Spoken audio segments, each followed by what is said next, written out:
কেউ যদি এই 9 দিনের পুরো দিন সিয়াম পালন করতে না পারে তো অন্তত পক্ষে আরাফার দিনের সিয়ামটা মিস দেওয়া কোনো মতেই উচিত নয়।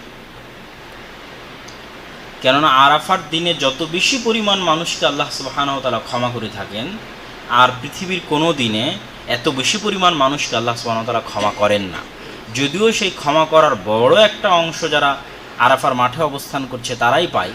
কেন রাসূল সাল্লাল্লাহু আলাইহি ওয়াসাল্লাম বলেছেন, আল হাজ্জু আরাফা, আরাফাই হজ।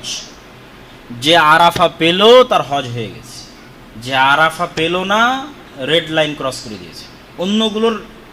অন্যগুলোর বাদিল আছে, মানে অপশন আছে। কারো যদি কোনোটা ছুটে যায়, মিস যায়, তাকে বলা হবে তুমি দম দাও। মুআল্লিমরা বলবে যে তুমি আর একটা কুরবানি বা খাসির টাকা দাও, সেটা তোমার নামে দান করে দেওয়া হবে। কোনো কিছু মিস গেলে, তাওয়াফ মিস গেল বা এভরিথিং কোনো রং হলো, কিন্তু আরাফা লা বাদিল আলা, যে আরাফা পায়নি তার আর কোনো অপশন নাই যে এই অপশন দিয়ে সে বলবে যে আমার হজ হয়েছে। না, আল হাজ্জু আরাফা, আরাফাই হজ। মানে হজ শুদ্ধ হওয়ার জন্য আরাফা পেতেই হবে।